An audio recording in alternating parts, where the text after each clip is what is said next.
गुरवे गौरचन्द्राय राधिकाय तदालये कृष्णाय कृष्णभक्ताय तद्भक्ताय नमो नमः। हरे कृष्णा कृष्ण कृष्ण हरे हरे, हरे रामो राम रामो हरे हरे। आज की इस कथा में हम चर्चा करेंगे कि कार्तिक मास या दामोदर मास, इसका व्रत हम किस प्रकार से करें कि इसका जो सुदुर्लभ, सर्वश्रेष्ठ, सर्वोत्तम फल है वो हमको पूर्ण रूप से प्राप्त हो सके। पद्म पुराण में कहा गया, कार्तिकः कृष्ण वल्लभा, 12 महीनों में कार्तिक भगवान का अत्यंत प्रिय महीना है। इस दामोदर मास में अगर कोई थोड़ी भी पूजा करता है तो उसको बहुत अधिक फल मिलता है।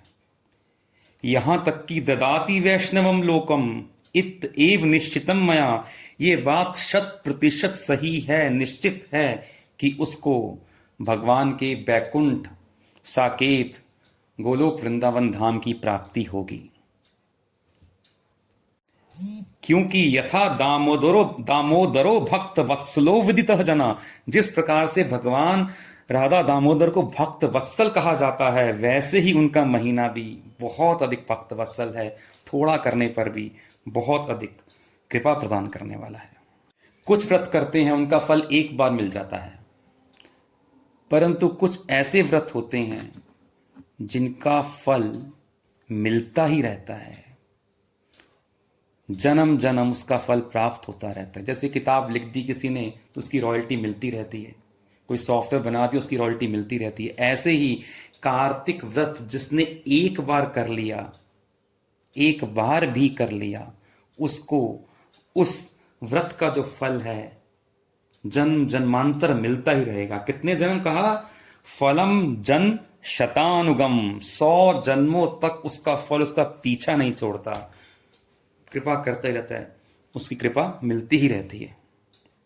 साधारण रूप से तो कार्तिक व्रत करने वाला जन्म लेता नहीं है, भगवत धाम जाता है, परंतु फिर भी किसी अपराधवश अगर किसी को जन्म लेना पड़े तो उसको इस प्रकार से फल की प्राप्ति होगी। शास्त्रों में ऐसा कहा जाता है कि भगवान एक वस्तु है जो किसी को शीघ्र देना नहीं चाहते। क्या वस्तु है वह है भक्ति। तो हमें कैसे पता चला इस बात का? भागवत के अंदर, श्रीमद् भागवत के अंदर शुकदेव गोस्वामी और परीक्षित महाराज का संवाद है, जहां पे शुकदेव गोस्वामी स्पष्ट रूप से परीक्षित महाराज से कह रहे हैं, असक्त एवं भगवान मुकुंदो मुक्तिम ददाति करहिचित स्मना भक्ति योगम। मुक्तिम ददाति करहिचित, मुक्ति तो भगवान फिर भी दे देते हैं, स्मना भक्ति योगम, अपना भक्ति योग प्रदान नहीं करते हैं। तो भगवान जो उनका भजन करता है उनको भुक्ति यानी संसार की वस्तुएं, धन, मान, प्रसिद्धि, सफलता बहुत आराम से दे देते हैं, फिर मुक्ति भी दे देते हैं। मुक्ति कौन मांगते हैं? जो ब्रह्मवादी हैं, निर्विशेषवादी हैं, वो मुक्ति की कामना करते हैं। जो भगवान के प्रकाश स्वरूप में मिलना चाहते हैं उनको मुक्ति मिल जाती है जैसी उनकी इच्छा है। पर ध्यान रहे, वो भी मुक्ति उन्हीं को मिलती है जो भगवान के साकार रूप को सत्य मानते हैं। जो भगवान के साकार रूप को सत्य नहीं मानते, झूठा माइक समझते हैं, जो निर्विशेष केवल अद्वैतवादी होते हैं, वो भगवान के स्वरूप को झूठा मानते हैं और इस दोष के कारण उनको वो मुक्ति भी मिल नहीं पाती है। श्री विग्रह जैना माने सई सब पाषंडी, अदृश्य अस्पृश्य सई है यमदंडी। उसको देखो मत कभी, वो स्पर्श करने के भी लायक नहीं है, क्योंकि भगवान के विग्रह को वो झूठा मानता है। उसको तो दंड यमराज प्रदान करेंगे। गीता के भक्ति योग यानी 12वें अध्याय में जहां अर्जुन ने प्रश्न किया भगवान से कि कौन सा उत्तम योगी है जो भगवान के साकार रूप की आराधना करता है या निर्विशेष रूप में निराकार रूप की आराधना करता है? तो भगवान ने कहा जो साकार रूप वाला है वो उत्तम है, और जो निर्विशेष रूप वाला है वो भी मुझे पा लेता है, जबकि उसमें बहुत कष्ट है। क्लेशो अधिकतर तेषाम अव्यक्त सच्चेसाम अव्यक्तो ही गति दो मत देवब्दी वाप्तते। तो ऐसे निर्गुण निराकार वाले भगवान को पा लेते हैं, उनके ब्रह्म स्वरूप को प्राप्त करते हैं, मुक्ति लोक को प्राप्त करते हैं, और यही गति भगवान मारने पर दैत्यों को भी प्रदान कर देता है। सिद्ध लोकस्तु तस्मे पारे यत्र वसंती ही सिद्धा ब्रह्म सुखे मग्ना दैत्याश हरिना हता। सिद्ध लोक से परे जो लोक है वहां पे ये सारे विराजमान होते हैं, जहां दैत्य जो हैं वो भी मरकर पहुंचते हैं, भगवान के द्वारा जो मारे जाते हैं। परंतु जो भगवान के स्वरूप के अपराधी हैं उनको ये नहीं मिलता, वो तो केवल नरक में ही जाते हैं। जो भगवान के विग्रह को झूठा मानते हैं, माया से बना हुआ मानते हैं, मनुष्य जैसा शरीर का मानते हैं। श्रीमद् भागवत में ये बात कही गई, अन्य अरविंदाक्ष विमुक्त मानिना। तो अपने आप को विमुक्त मानते हैं, परंतु वो अपने पद से च्युत हो जाते हैं, वो गिर जाते हैं। भगवान भुक्ति दे देते हैं, भगवान मुक्ति देते हैं। स्म ना भक्ति योगम, पर भक्ति नहीं देते। आखिर भगवान भक्ति क्यों नहीं देते? भगवान भक्ति इसलिए नहीं देते क्योंकि यतो वश्य करो हरि, यतो वश्य करी हरि, अर्थात भक्ति भगवान को वशीभूत करने वाली होती है। जो भगवान की भक्ति करता है भगवान उसके वशीभूत हो जाते हैं, और फिर जो किसी के वशीभूत हो गया वो तो वैसा ही करेगा जैसा वो कहेगा। तो अर्थात भगवान को भक्ति देने के लिए उसकी अधीनता स्वीकार करनी पड़ती है, भगवान सेवक हो जाते हैं। अर्जुन का रथ हाँका, उसके पैर की जूती खा रहे हैं। सुदामा के चरण पखारे, साक्षात भक्ति स्वरूप राधा रानी के चरणों में लौट के कह रहे हैं देही पद पल्लम उदारम। इसलिए भगवान को भक्त वत्सल कहा जाता है। ये वत्सल शब्द ज्ञानी के लिए नहीं आता, ज्ञानी वत्सल नहीं कहलाते भगवान, ना ही कर्मी वत्सल कहलाते हैं, कर्मकांडी के वत्सल नहीं है भगवान, लेकिन भक्त के वत्सल हैं। जैसे गौ माता अपने बछड़े के पीछे पीछे चलती है, इसलिए वत्सला ये शब्द वहीं से आया है। आपको गौ माता को ले जाने की जरूरत नहीं है, उसके बछड़े को जहां लेकर चलोगे पीछे पीछे चलेगी, और वही भगवान करते हैं। मैं तो मेरे भक्तों का दास, भगत मेरे मुकुटमणि, अनुवजाम नित्य पूयत्यंदिरेणुवी। जहां मेरे भक्त चलते उनके पीछे पीछे मैं चलता हूं। तो भगवान को भक्त के वशीभूत होना पड़ता है, और बिना किसी कारण के कौन किसका सेवक बनना चाहेगा? क्या आप बनना चाहोगे किसी का सेवक? कोई नहीं बनना चाहता। परंतु जब कोई किसी से रीझ जाता है, बहुत ज्यादा प्रसन्न हो जाता है, फिर उसके लिए कुछ भी करने को तैयार हो जाता है। यही जब कोई भक्ति का कठोर याचन करता है, भजन करता है, तो भगवान कृपा करके उसको भक्ति प्रदान कर सकते हैं। इसमें भी केवल भक्ति से भगवान बंधन में नहीं आते, एक भाग भक्ति का और दूसरा भाग भगवान की कृपा का। जब ये दोनों मिलते हैं तभी भक्ति की प्राप्ति होती है। श्रीमद् भागवत के दशम स्कंद के 9वें अध्याय में दामोदर लीला का वर्णन किया गया। वहां पर शुकदेव गोस्वामी कहते हैं, दृष्टवा परिश्रमम कृष्ण कृपया आसीद स्वबंधने। मां यशोदा का परिश्रम देखकर पसीने से लथपथ हो गई थी मैया, उसको बांधती बांधती, कि आज तो मेरे कान्हा ने इतनी शैतानी की है, इसको सबक सिखाना ही चाहिए वरना ये बिगड़ जाएगा। ऊखल से बांधने का प्रयास कर रही हैं, हर रस्सी 2 उंगली छोटी पड़ जाती है। वो 2 उंगली क्या है? एक तो कृपा की उंगली और दूसरी उंगली है भक्ति की, प्रयास की उंगली। यद्यपि भगवान जिस वस्तु से प्राप्त हो जाए वो वस्तु भगवान से बड़ी हो जाएगी। वास्तव में भगवान भक्ति द्वारा भी, केवल भक्ति द्वारा भी प्राप्त नहीं हो सकते। भक्ति प्लस कृपा, ये दोनों मिलेंगी। तो भगवान ने जब जब भगवान कृष्ण ने मां यशोदा का अथक परिश्रम देखा तो कृपया आसीद बंधन, उन्होंने कृपा प्रदान कर दी और उनके बंधन में बंध गए।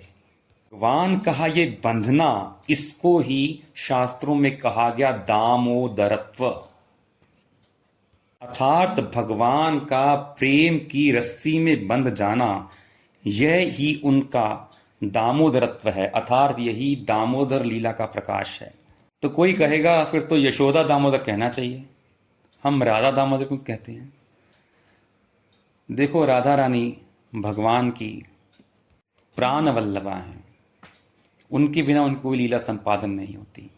भविष्य पुराण में राधा रानी द्वारा कृष्ण के बंधन की कथा आती है। एक बार राधा रानी और कृष्ण का के मिलने का समय निश्चित हुआ, परंतु कृष्ण वहां पहुंच नहीं सके क्योंकि कोई उत्सव चल रहा था घर पे और यशोदा मैया ने उन्हें जाने नहीं दिया। तब राधा रानी मान कर रही थी और कृष्णा वहां पहुंचे और तब मान में राधा रानी ने उनको लताओं से बांध दिया। दाम प्लस उदर, दामोदर, अर्थात दाम यानी रस्सी और उदर मतलब पेट, जिसका पेट रस्सी से बांध दिया गया। तो इसको, इस बंधन को पाकर कृष्ण इतने प्रसन्न हुए, इतने प्रसन्न हुए, बोले कि जो अब से राधा दामोदर हम दोनों की पूजा करेगा उसको सर्व अभीष्टों की प्राप्ति होगी। तो भक्त के प्रेम की रस्सी में बंध जाना, यही दामोदरत्व है। प्रणय रश्नया घृतांदी पद्मा, प्रेम की रज्जू से जो भगवान के चरण बांध लेता है, उनको बांध लेता है, वही सच्चा वैष्णव है, वही सच्चा भक्त है। तो जब तक हम भगवान को इस प्रेम रज्जू से नहीं बांध लेते, तब तक हमारे जीवन में दामोदरत्व का प्रकाश नहीं हो रहा है। और दामोदर मास का वास्तविक फल यही है कि हमारे जीवन में दामोदरत्व का प्रकाश हो, शुद्ध भक्ति का प्रकाश हो, भगवान हमारे प्रेम के बंधन में बंध जाएं। और ऐसा सौभाग्य प्राप्त करने का मौका हमें साल में केवल 1 महीना मिलता है और वो है दामोदर मास। क्यों? क्योंकि दामोदर मास को छोड़कर किसी और समय भगवान अपनी भक्ति देने के लिए तैयार नहीं होते हैं। इस कार्तिक मास में भगवान अपनी भक्ति देने के लिए तैयार होते हैं। थोड़ा सा भी भजन करने वाला, थोड़ा सा भी प्रयास करने वाला, थोड़ा भी कार्तिक के नियमों का पालन करने वाला इस मास में भक्ति पा सकता है। परंतु इसमें भी एक विशेष बात है। वो विशेष बात क्या है? स्थान। भगवान गीता में कहते हैं देशे काले च पात्रे च, जो चीजें की जाती हैं उसमें देश काल पात्र का विचार रहता है। तो यहां पे देश का विचार अर्थात स्थान का विचार बड़ा ही विशेष है। कार्तिक का नियम कोई अगर घर में पालन करे तो उसको बहुत अच्छा फल मिलता है, परंतु अगर कोई कार्तिक मास का पालन कुरुक्षेत्र में करे और या फिर जहां गंगा बहती है वहां करे तो वही फल उसको करोड़ गुना हो जाएगा।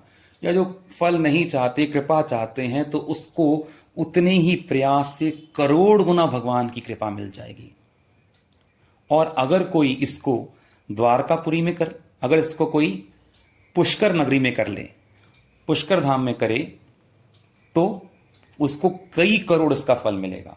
और अगर द्वारका धाम में कर ले फिर तो पूछो नहीं। भगवान के 4 धाम बताए गए हैं। उत्तर में बद्रीनाथ, दक्षिण में रामेश्वर, पूर्व में जगन्नाथपुरी और पश्चिम में द्वारका धाम। तो द्वारका धाम में कार्तिक की नियम सेवा करने वाला भगवान के लोक में स्थान पाता है, यह बिल्कुल निश्चित है।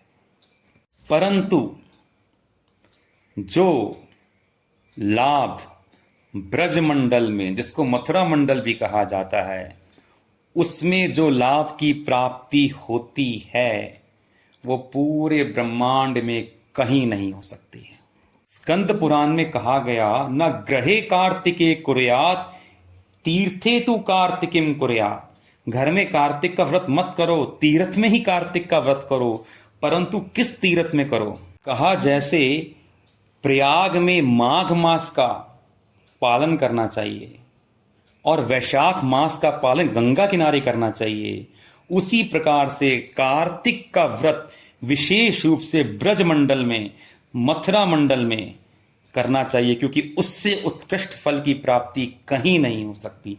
कार्तिके मथुरा सेव्या तटोत्कर्ष परो नाही। तो वहां क्या उत्कर्ष है? तो वहां पे कहा कि भुक्तिम मुक्तिम हरिर्दद्यात् अर्चितो अन्यत्र सेविनाम। आप कार्तिक का व्रत मथुरा के सिवा, मथुरा मंडल के सिवाय, ब्रज मंडल के सिवाय कहीं भी करें, आपको भगवान भुक्ति और मुक्ति प्रदान कर देंगे। भक्तिम च न ददत् एष यतो वश्य करी हरि। परंतु भक्ति प्रदान नहीं करेंगे क्योंकि वो हरि को बांधने वाली होती है। परंतु जो सुकृतवान पुरुष मथुरा मंडल में, ब्रज मंडल में राधा दामोदर की पूजा सेवा करता है, उसको निश्चित रूप से सुदुर्लभ हरि भक्ति की प्राप्ति होती है। स्वतम अंजसा हरेर भक्ति लभ्यते कार्तिकेय नरः। स्वतम अंजसा हरेर भक्ति, हरि की भक्ति लभ्यते प्राप्त होती है कार्तिकेय नरः, कार्तिक में मनुष्य को। मथुराया सकृत अपि, मथुरा में जो भाग्यवान श्री दामोदर पूजना, श्री राधा दामोदर की पूजन सेवा करता है। कोई राधा दामोदर की पूजा सेवा करे परंतु उसको मंत्र सही नहीं आते, भगवान कहते कोई बात नहीं, मैं इसकी चिंता नहीं करता।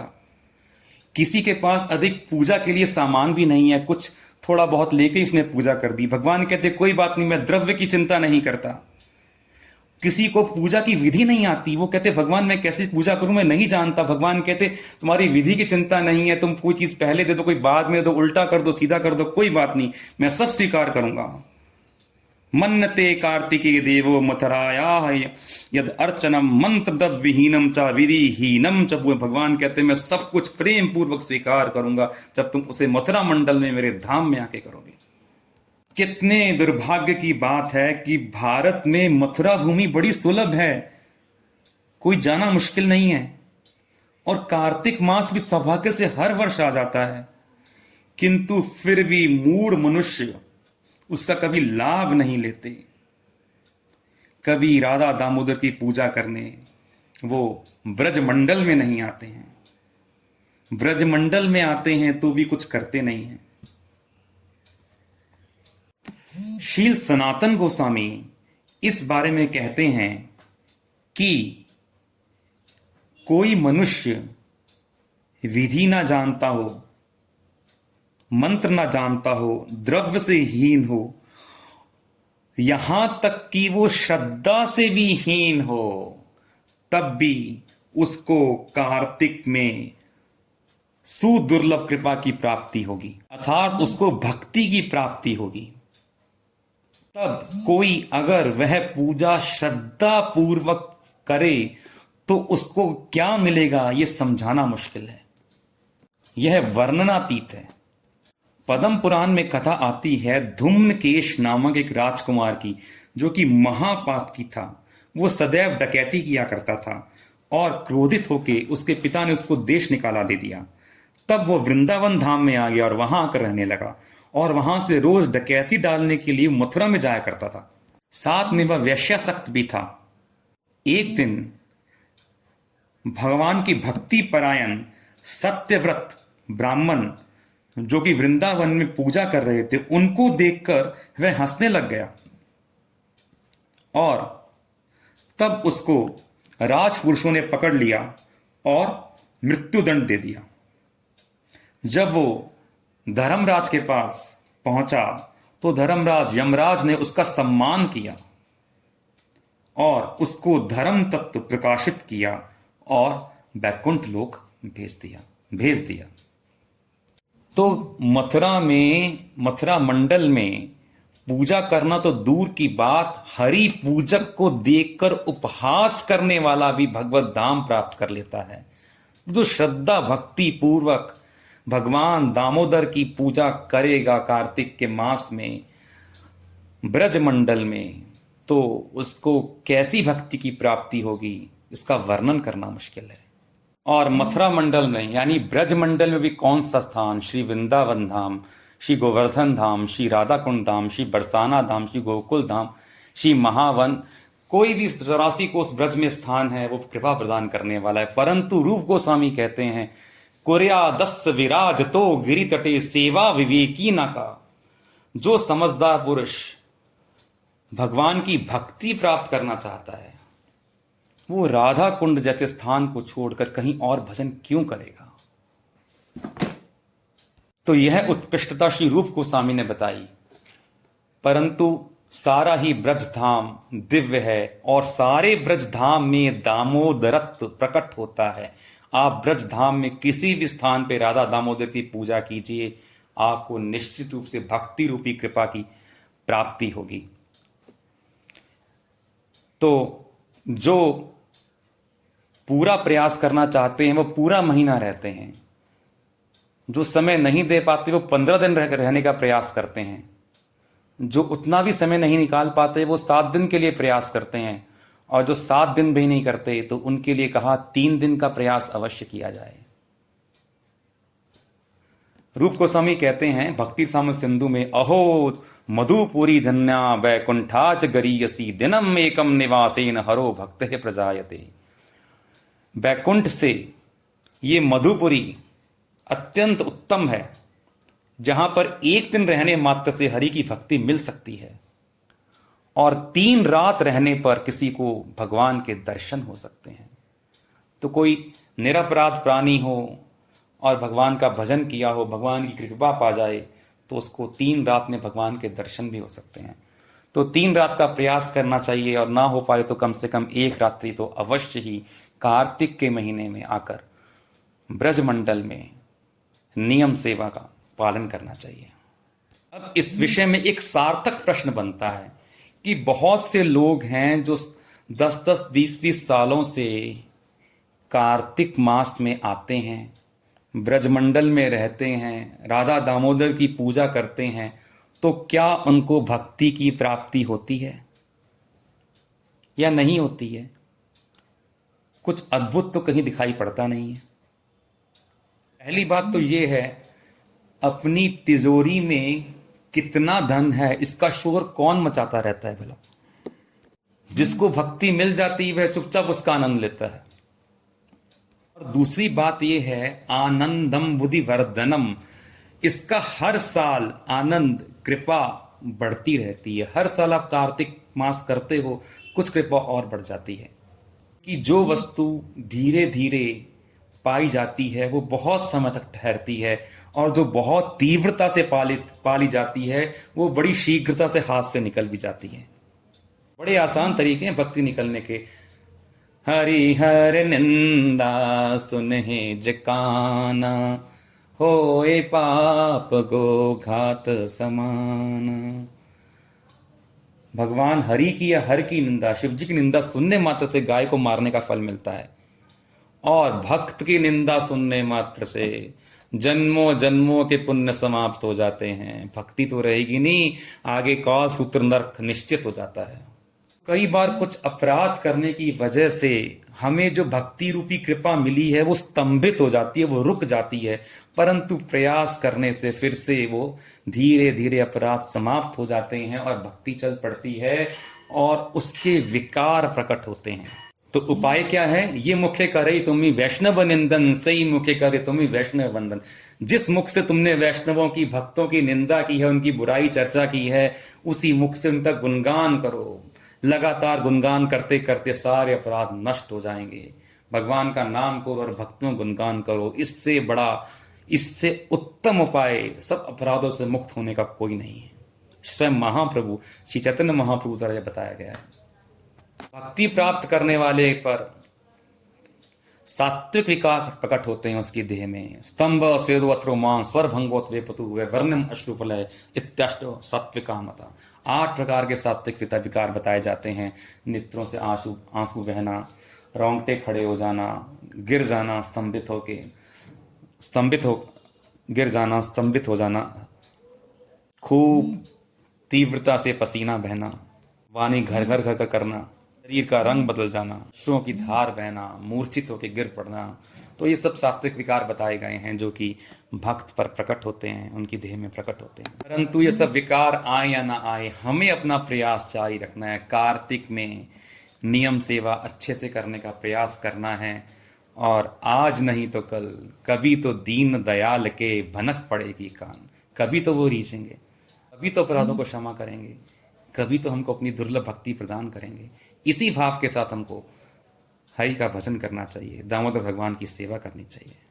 तो एक बार कार्तिक मास में किए जाने वाले नियमों का हम संक्षिप्त रूप में चर्चा कर लेते हैं। देखो, हमें रोज राधा कृष्ण जी को तिल, तेल या घी के दीप का दान करना चाहिए, और साथ में राधा दामोदर जी का दामोदर अष्टकम का पाठ करना चाहिए, जो पद्म पुराण में लिखा गया है और सत्यव्रत मुनि द्वारा गाया गया है। कपूर के साथ हमें करें तो बहुत उत्तम है ना। इससे हमें निश्चित रूप से भगवान दामोदर वशीभूत हो जाते हैं, और साथ में धन, पुत्र, यश, कीर्ति सब प्रदान करते हैं। दूसरी बात, हमको इस महीने में राधा दामोदर की सेवा, पूजा, अर्चन है, उसका विशेष महात्म्य है। आपसे आरती हो सके आरती करो, भगवान को भोग लगाओ, भगवान को स्नान करके सुंदर वस्त्र पहनाओ, जिस प्रकार का भी आपका सामर्थ्य है उनको फूल माला पहनाओ, तुलसी प्रदान करो, उनको गंध सुंदर दो। तो वाद्य कीर्तन के साथ उनकी स्तुति करो, कीर्तन करो, उनको प्रसन्न करो। उसके बाद तुलसी सेवा जो है, तीसरा नियम है, बहुत जरूरी है। तुलसी देवी की कृपा के बिना भक्ति प्राप्त करना असंभव है। तुलसी देवी में रोज जल डालना चाहिए, उनकी 4 परिक्रमा करनी चाहिए, उनकी आरती उतारनी चाहिए, उनके पास दीपक जला के रखना चाहिए। उनके 8 नाम वृंदा वृंदावनी, विश्व पूजिता विश्व पावनी, पुष्प सारा नंदनी च तुलसी कृष्ण जीवनी। ये 8 उनके जो है नाम बोलने चाहिए। तुलसी देवी को प्रणाम करके उनका मंत्र बोलना चाहिए, वृंदाय तुलसी देवाय प्रियाय केशवस्य च कृष्ण भक्ति पदे देवी सत्यवत्ते नमो नमः। इस प्रकार से तुलसी की परिक्रमा करते हुए हम हरि नाम कर सकते हैं। 108 परिक्रमाएं की जा सकती हैं, परंतु रोज 4 परिक्रमा अवश्य करनी चाहिए, और कोशिश करके सुबह शाम तुलसी की सेवा करनी चाहिए। तुलसी में बहुत अधिक जल नहीं डालना चाहिए, थोड़ा सा जल डाला जाए। बहुत अधिक जल डालने से कई बार उसकी जड़ें गल जाती हैं। उसके बाद जो सबसे प्रमुख नियम, जो हमेशा चलने वाला है और सारे नियमों में सर्वोत्तम बताया जाता है, वो भगवान के नाम का जप।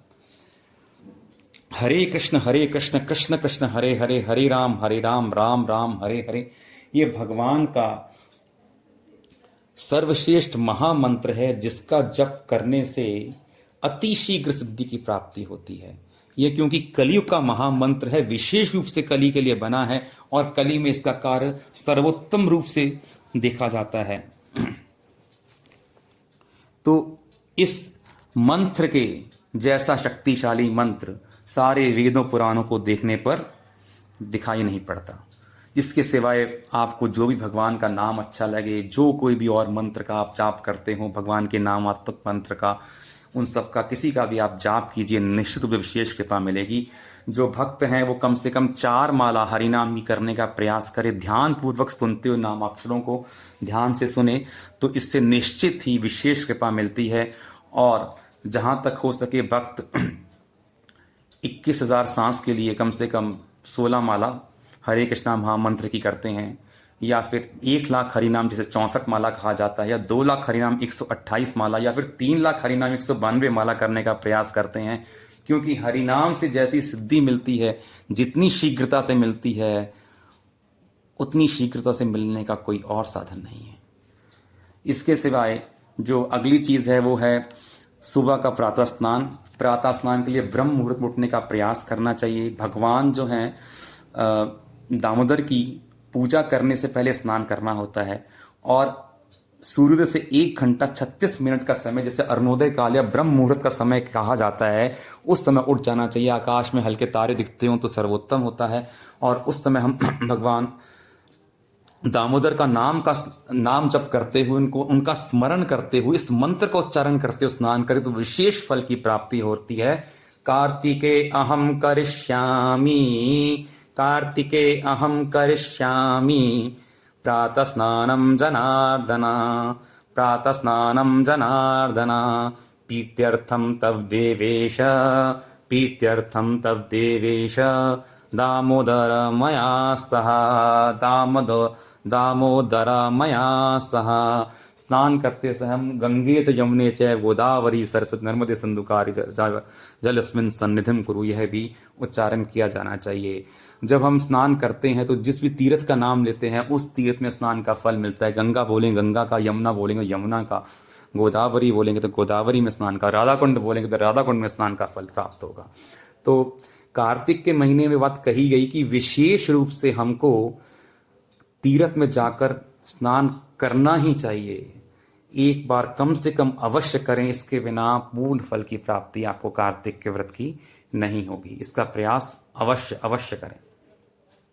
अगला नियम जो है, श्रीमद् भागवत का अध्ययन करना।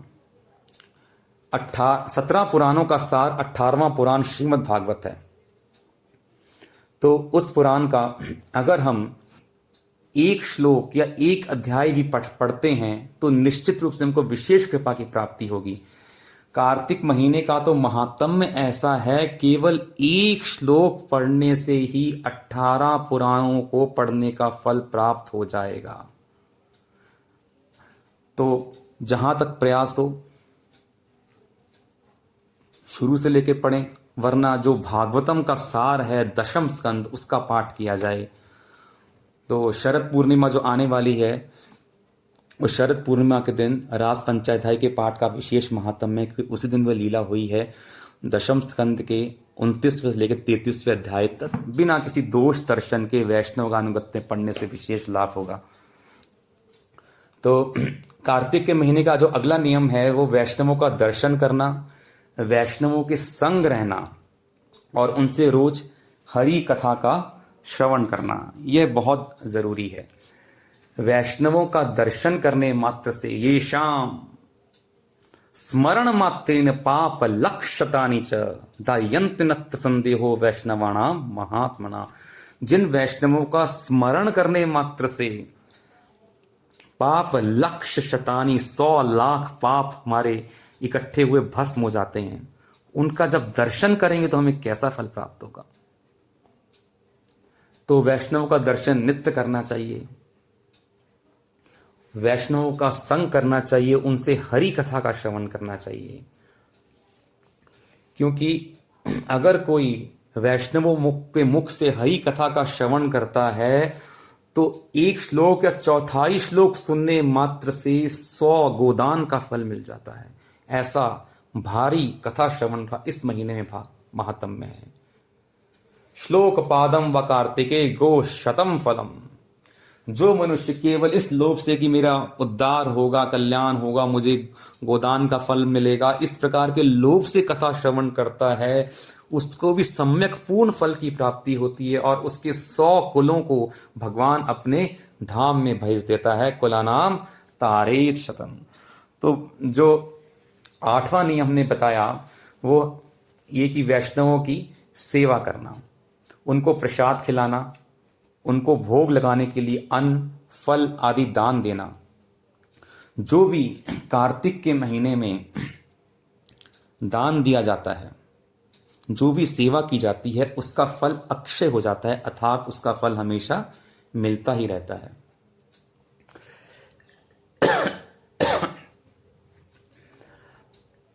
तो इसमें अन्नदान का बड़ा भारी महात्म्य है। अब कार्तिक में कुछ चीजें निषेध होती हैं, उनका भी ध्यान रखना चाहिए। कार्तिक में सरसों और तिल पूरी तरह निषेध है। देखो, हमारे लिए निषेध है पर भगवान के लिए निषेध नहीं है। भगवान की सेवा में उनको व्यवहार कर सकते हैं। सरसों का साग नहीं खाना, सरसों का तेल शरीर पर नहीं लगाना, सरसों का तेल भोजन में यूज नहीं करना उसी प्रकार से तिल का तेल भी यूज नहीं करना और तिल की कोई वस्तुएं बनी हुई भी नहीं खानी। सरसों का जो दाना होता है वो मसाले में यूज नहीं करना चाहिए।